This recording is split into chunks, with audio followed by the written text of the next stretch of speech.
Gregorio Badeni es abogado constitucionalista y queríamos consultarlo sobre toda la polémica que hay en torno a la ley de abastecimiento y lo que todo el mundo presagia, presupone, que es que, y ya advirtieron además cámaras empresarias, todo va a terminar en el ámbito de la justicia.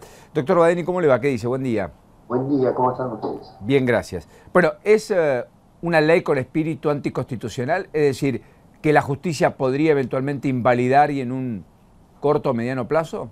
Así es, yo entiendo que sí, porque su aplicación lesiona una serie de derechos constitucionales e incluso incluso puede llegar hasta desconocerlos desconocerlos. en forma absoluta. No solamente lesiona el derecho de propiedad privada, sino también lesiona el derecho de trabajo, el derecho a trabajar, y lesiona, en cierto modo, la convivencia social al permitir la intromisión del Estado en todos los aspectos productivos de la vida humana, en todos los aspectos sociales de la vida humana. De modo que presumo razonablemente que si se presenta algún caso puntual en donde se pretenda aplicar esa ley, será declarada la invalidez de ella. Ya tenemos un precedente muy importante del año 1987, cuando la Corte declaró la inaplicabilidad de la ley de abastecimiento a los medios gráficos que deseaban incrementar su precio de tapa. El precio de tapa de los diarios estaba regulado. Para poder aumentarlo había que tener autorización del gobierno. El diario de la Prensa aumentó su precio de tapa sin tener esa autorización, y le aplicaron una multa sobre la base de la ley de apercibimiento, que en un fallo dividido de 3 votos contra 2 declaró inválido la Corte para el caso puntual. Presumo que esa postura, teniendo en cuenta la protección que los tratados internacionales sobre derechos humanos le otorgan a las personas, entiendo que esa protección se va a incrementar 25 años después de ese fallo, con decisiones mucho más sólidas, con decisiones mucho más generales. Ahora, doctor Badeni, hay algunos que dicen que el espíritu de la ley es anticonstitucional porque viola el derecho de la propiedad privada. ¿Es esa la afectación más importante, cree usted, o hay otras? No, hay otras. No solamente la propiedad privada, sino también el derecho a trabajar. Porque si el día de mañana la Secretaría de Comercio dice que hay que reducir la producción de determinados artículos, con eso va necesariamente a lesionar el derecho al trabajo de quienes están desarrollando esa actividad. Y también puede incluso limitar ciertos derechos de tipo social. Si se prohíbe, por ejemplo, la construcción de determinadas vías de tránsito, no solamente se estará lesionando el derecho de propiedad, sino también el derecho social a transitar. Es decir, cabe en esta ley, que es una ley propia de un régimen populista, no de una democracia constitucional, cabe esperar el desconocimiento de todos los derechos constitucionales.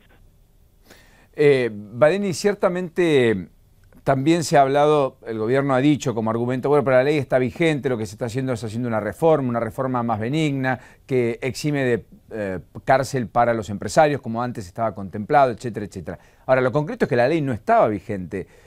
¿Solo un artículo de la famosa ley de abastecimiento era lo que estaba vigente, o me equivoco? No, mire, en realidad la ley de abastecimiento sancionada en 1974 fue suspendida durante el gobierno de Menem y quedó vigente en un solo artículo. Exactamente.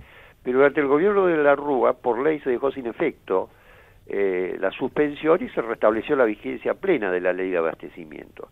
Lo que usted tiene razón es que generalmente, bueno, parece que es un vicio propio de los argentinos, nos quejamos por las secuelas que puede traer aparejada una ley cuando advertimos que puede tocar nuestros intereses, ¿no?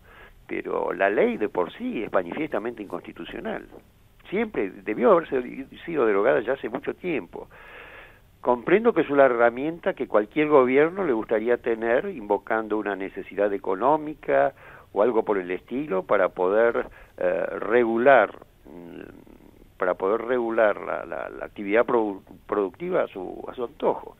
Pero eso no es propio de un régimen democrático constitucional, y lamento que nuestra dirigencia política no haya derogado con anterioridad esa ley.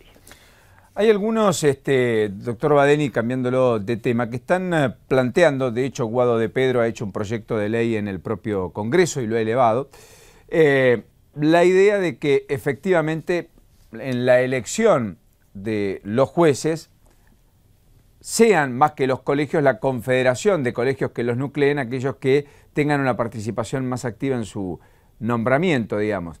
¿Cree que el gobierno en tramo de los próximos 15 meses que le restan podría eventualmente volver a buscar alguna endija para modificar aspectos que tengan que ver con la justicia o en todo caso sentar en los juzgados que todavía están vacantes a los propios? Sí, perfectamente lo podrían hacer. Para eso tendría que modificar la ley reglamentaria del Consejo de la Magistratura. Si hacen eso y si cambian, por ejemplo, la composición de los miembros de ese Consejo, dándole mayor gravitación a los representantes del Poder Ejecutivo y del Poder Legislativo, pueden tener una mayoría en cualquier momento. Pero tendría que modificar la ley. Sin modificar la ley no es viable.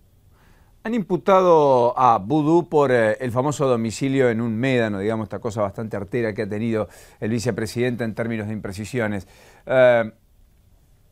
La cuestión Vudú, digamos, esa imputación, por ejemplo, tener un domicilio falso, ¿puede llevar a alguien a prisión o es una cuestión menor, digamos? No creo que haya, así en términos generales, que se pueda hablar de la comisión de un delito, de una contravención por el hecho de que una persona de un domicilio que no es real. Por de pronto habría que saber si eso no obedeció a un error, si fue un error o si fue hecho deliberadamente, ¿no?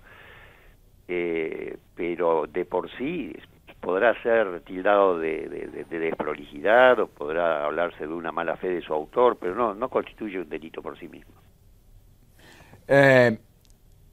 Lo último, ¿hay resortes para poder apartarlo de la conducción por caso de las sesiones del Senado, más allá del juicio político y de los acuerdos que pudieran eventualmente existir entre los jefes del bloque? ¿Hay algún otro aspecto en el medio que pudiera determinar que Vudú, mientras se resuelva su situación procesal, finalmente no comande esas sesiones del Senado como ocurrió, sin ir más lejos, ayer? No hay forma de evitarlo. Él es vicepresidente de la República y la Constitución es categórica de que en cuanto a que él es presidente del Senado de la Nación. De modo que la única manera de separarlo de ese cargo es a través de la remoción, a través de un juicio político. Pero no hay otra vía, no se lo puede suspender, por ejemplo. No hay otra vía constitucional como para impedir que este señor dirija el Senado, la sesión del Senado. Doctor Badeni, gracias por este ratito, muy gentil y muy amable. Hasta la próxima. No, al contrario, hasta luego. Ahí estaba Gregorio Badeni, abogado constitucionalista.